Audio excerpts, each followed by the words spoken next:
positively reinforce that Sanitation is not for sale, or we're not looking to sell. That's not the point of this video. So if I'm talking about selling garbage companies, I don't want people to confuse like, oh, Sanitation is talking about selling. I wonder if they're having conversations about selling.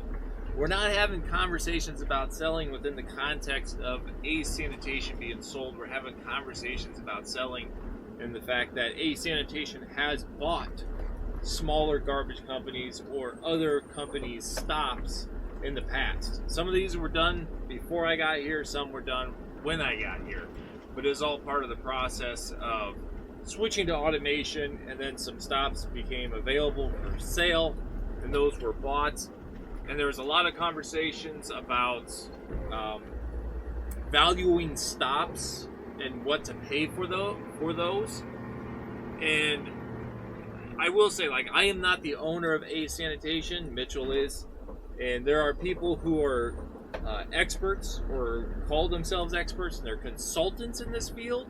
So if they're watching this and they want to have their opinion shared on our channel, I am for sale. So just so you know, you can. I think the influencer term. I mean, you can use the cringy term influencer. I think the term is you could sponsor content, or in other words, you could say I'm for sale. Like, I'm for sale, not Sanitation, but me. You can have me say your stuff. If you have an insight you want to share. I say that jokingly, but not really, because I walked out of the grocery store the other day with a basket, just the basket, not a whole cart, just a basket, $98. $98. So everything's gotten expensive. So again, if you are in the industry and you want to use this platform to deliver this message to people in the industry, I am for sale. That being said, let's talk about garbage companies that are for sale, or purchasing stops from garbage companies. I'm going to use the analogy of used vehicles, or buying a car. Not necessarily used vehicle, but buying a car. Because I think one of the things that happens a lot in this industry is, and I understand this, I don't make an observation to be critical, I make an observation to just try to understand where it comes from. When someone invests a lot of time in this industry building a garbage company, obviously that's very valuable to them. Maybe they have some descendants, they want to leave something for them, but they can't keep doing garbage. So they want to leave some sort of inheritance, some sort of value that was the fruition of their sweat equity. And I respect that. There's a lot of overlap between garbage companies and family farms. You know, they spend a lifetime doing something, they want to have something to show for it. So it's a little off into the dark corner. Can't really see it very well. Maximum reach. So the analogy of a car, I want people to think of garbage companies like cars. And there's a huge difference between the car that you go to a dealership, you go on their lot, and you see a brand new 2025 or 2026, whatever, on the lot, compared to watching that guy behind me. Sometimes they get a little antsy in the pantsy and they want to pass you when you're making the turn. But the comparison to a vehicle that you find on Facebook Marketplace that was pulled out of a barn. I'm sure a lot of you have probably browsed Facebook Marketplace, or maybe back in the day, Craigslist, if Craigslist is still around. There's a huge difference between that car and a car that you can buy off the lot with like 5 miles on it, the odometer, and a warranty. Okay? When you're shopping for a garbage company, it's not as simple. Like from my experience, from what I've witnessed, it's not as an apples to apples type thing. There's a lot of apples to oranges. You can have two garbage companies that might have 1,000 or 2,000 stops, and they might say, well, I have 2,000 customers and they have 2,000 customers, ergo we must be worth the same amount of money. That is not the case. In fact, I would argue there's probably garbage companies that could have like 600 or 700 customers compared to another one that has 2,000 or 3,000 customers, and the one with 600 or 700 is going to be worth more. And again, let's go back to that car analogy. If you want to purchase a vehicle and you want to be able to drive it off the lot, and when you get it home, it will start again the next day, you will pay more when you go to the dealership, right? That car will be worth more. Versus, like, let's say you go and buy like a Toyota Corolla new from the dealer. I don't know what a new Toyota goes for, or a new Corolla. Let's say you gotta pay like 26 or 27. Again, I've been out of the loop for a little bit, so I don't know what exactly a brand new vehicle costs. What's funny is they decided to pass once I put the stop down. Okay. Now they're figuring it out. Like, I'll pull onto a major street, and I'm like, alright, there's enough time for me to finish my turn, pull up to my stop, and then leave the other lane wide open for them to pass. And then they hesitate, and then they will pass when I put the car down and start to accelerate. It's not the best time to do it. So, like, let's say you're going to the lot, I don't know, maybe $28,000. $28,000 buying a new Corolla. I'm making this analogy up on the fly, so if the numbers are wrong, just bear with me. The point will be made.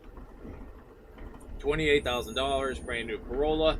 It really doesn't do much other than get you from A to B. Okay. Corollas are a little commuter car. That's it. They serve one purpose. Maybe you can do some Ubering with it, or Lyft, whatever they call it, DoorDash. Again, these are all things I'm not familiar with because I don't live anywhere where I can do that.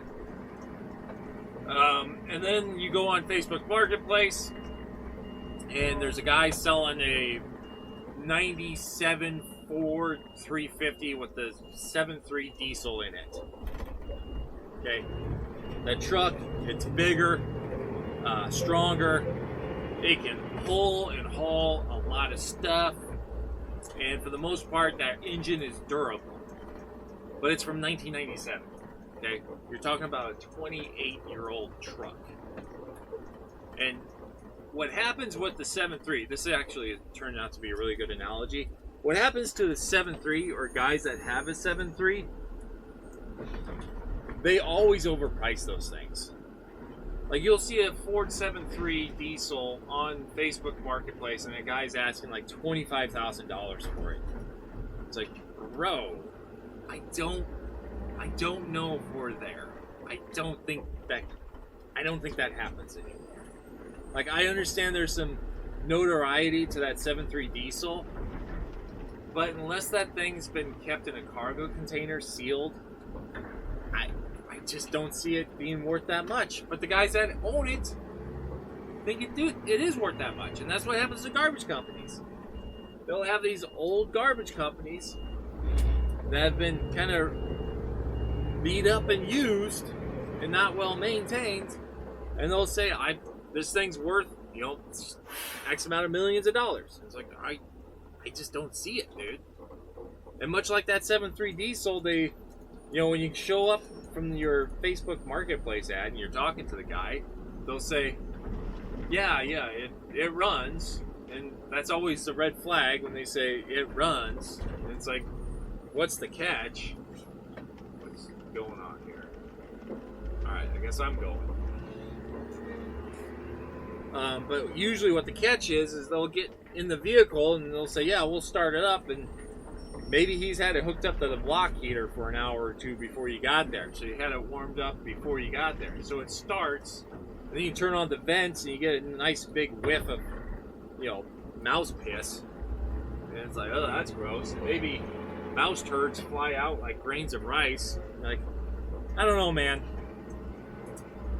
I don't think this truck is as nice and tidy as you say it is. But they insist it's worth that much. And garbage companies, there's some out there, like when I came over to Sanitation, Mitchell had already introduced tablets, You see how quick I can catch up those stops? I knocked 2 off and 1 was not out.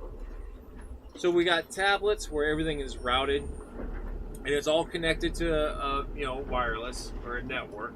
So as I'm checking off stops or leaving notes in real time, it's getting sent to the office.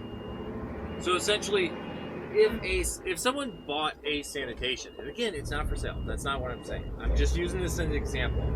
If someone bought a Sanitation, day one, you could run that company or run the routes with little to no sweat.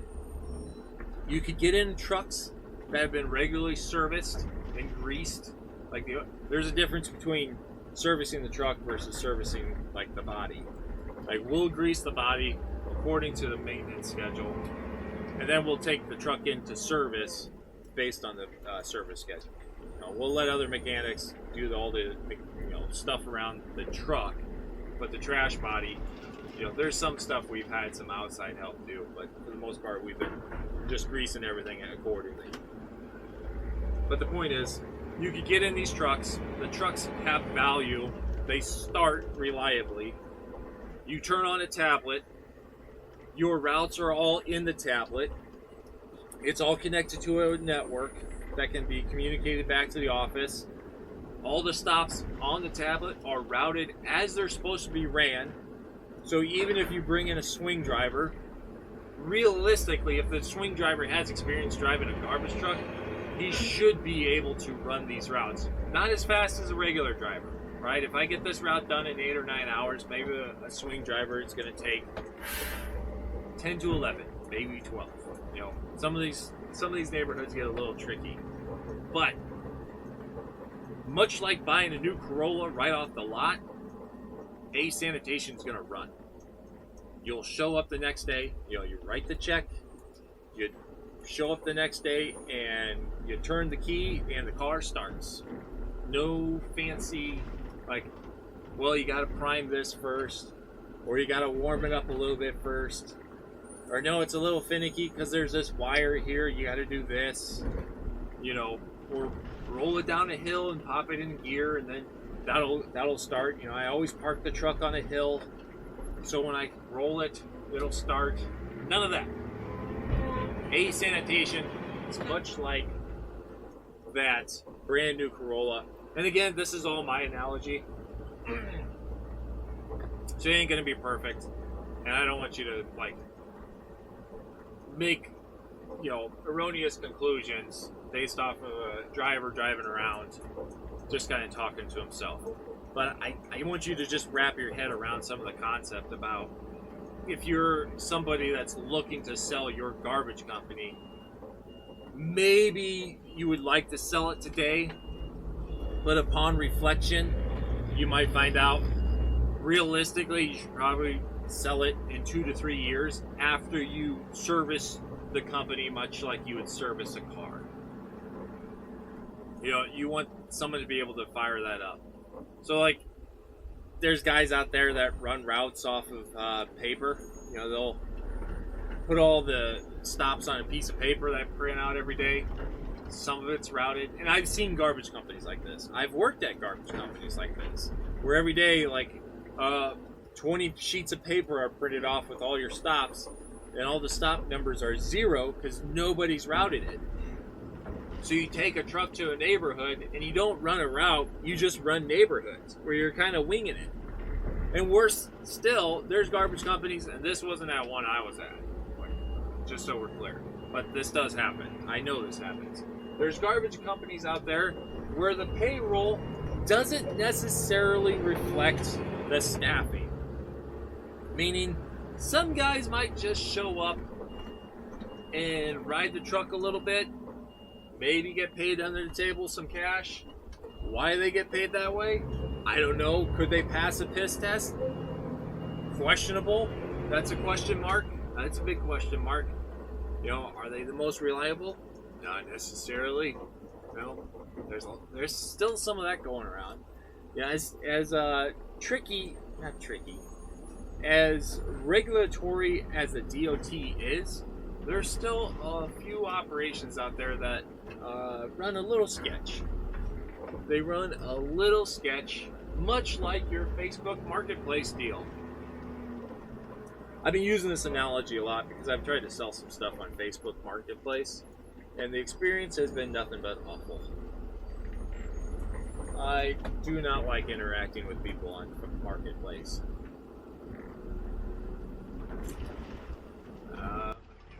Get this.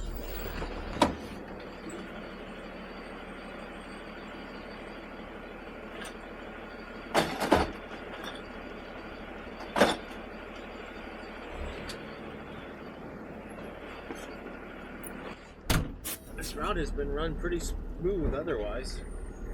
I don't like to block the mailbox. Oh, I'm going to tell the guy that.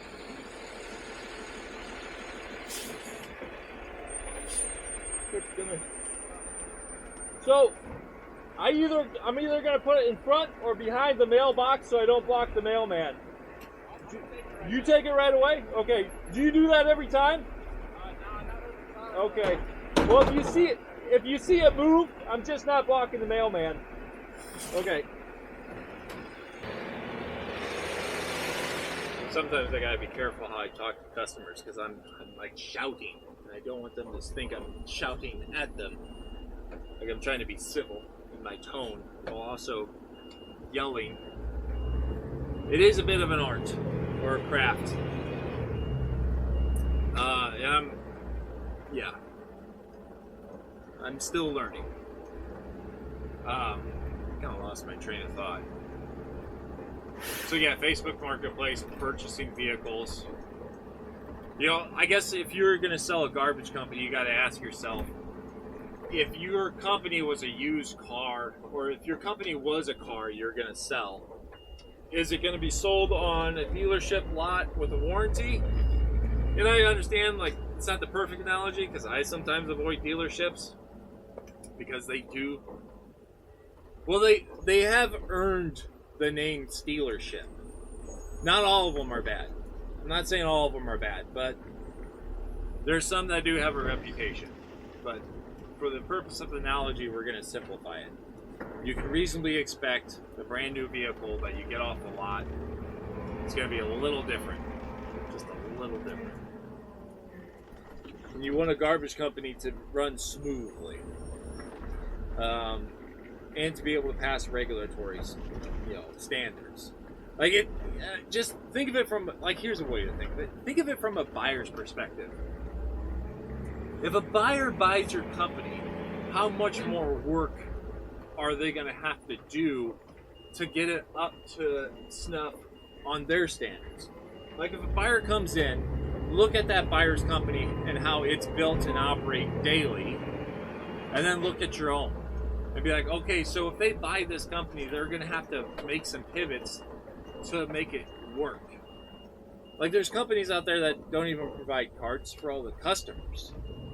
And so, you could purchase someone else's company, and sure, you can probably run the other company's stops or their other company's carts, service them, and maybe you go out and just put new stickers on the other company's carts that you purchased. And that's fine. That works. Is it as aesthetically perfect? No, but you're buying a used car, right? It's going to have some dings, it's going to have some scratches, some cosmetics. Maybe you didn't replace all the parts with factory parts. Maybe you replaced it with some, third-party parts that you got from a website. That happens. But fundamentally, does it still start? Yes. Does it still run? Sure. Yeah, it runs. That's kind of the point I'm trying to make. I probably could have made this point in a 60-second reel, but you get the gist of it. And again, it's a more complicated conversation,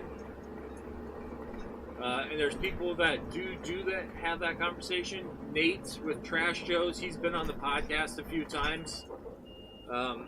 He's done really well navigating that conversation because it's not just the trucks and the routes themselves. You got to look at the back end of things.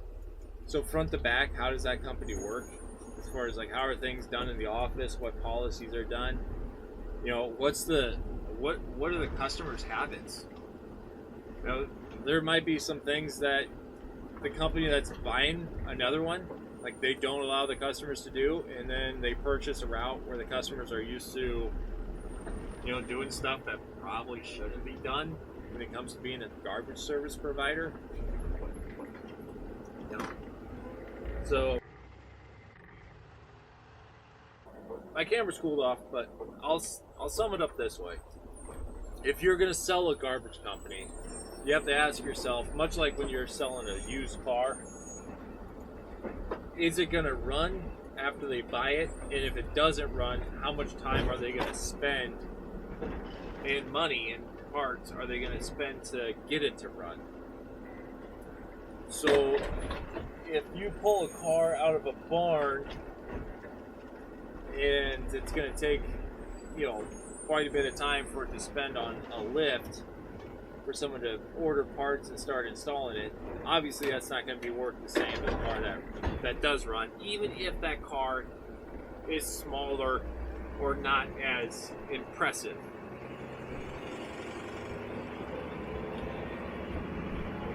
Like if someone buys a garbage company and they have to buy all new carts or trucks or employees to get it to run and operate like their company, it's not going to be worth as much, is what I'm trying to say. So I'm going to reiterate. I'm not making this video because Sanitation has had that discussion. We've had it in the discussion in the context of us purchasing someone else's routes, but Sanitation is not for sale. And it'd be kind of crazy because we spent all this time not restoring, but like upgrading and purchasing trucks, routing routes, getting dumpsters out, and just building these routes to run smooth and effective. It would be like someone restoring a vehicle, and once it's been restored, they say, I'm not going to drive it now. Like, that's not what we're doing. Anyway, I think that's good enough way to close it.